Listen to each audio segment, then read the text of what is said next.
এবার আরও এক ধাপ এগিয়ে গেল সুপারস্টার শাকিব খানের তুফান সিনেমা। গতকাল ট্রেলার প্রকাশ করার পর থেকেই আলোচনার মুখর হয়ে আছে পুরো সিনেমা অঙ্গন। তুফান সিনেমার এই তুফানি ট্রেলারটিতে যেন শাকিব খানকে নতুনভাবে আবিষ্কার করেছে পরিচালক রায়হান রাফি। তুফান তুফান আমাদের এখন এমন অবস্থা, আমরা না পারছি ওকে গিলতে, না পারছি উগলাতে। তবে পরিচালক রায়হান রাফি যেন একের পর এক চমক দিতে বেশ পছন্দই করেন। তাই তো ট্রেলারের মাঝখানে এক চমকপ্রদ গান দিয়ে আবারও সিনেমা প্রেমীদের মাঝে নতুন করে তুফান সৃষ্টি করলেন।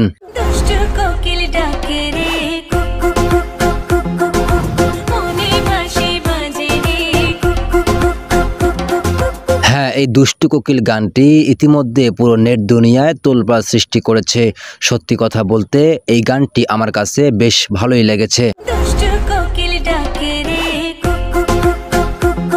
তবে ট্রেলার প্রকাশ করার পর থেকে যা বুঝতে পারতেছি যে আসলে তুফান সিনেমাটি বেশ আলোড়ন সৃষ্টি করতে যাচ্ছে পুরো সিনেমা অঙ্গনে। তবে দেখার পালা সিনেমাটি রিলিজ হওয়ার পর দর্শকদের কতটা মন জয় করতে পারে এবং দর্শকরা কি প্রতিক্রিয়া জানায় সেটাই দেখার পালা। তো আসেন আমরা অপেক্ষা করি পরিচালক রায়হান রাফি এই তুফান সিনেমা নিয়ে আর কি চমক প্রদান করেন পুরো সিনেমা প্রেমীদের। তো দর্শক, তুফান সিনেমা তুফানের ট্রেলারের মাঝখানে দুষ্টু কোকিল গানটি আপনার কাছে কেমন লেগেছে তা কিন্তু অবশ্যই কমেন্ট করে জানিয়ে দিবেন।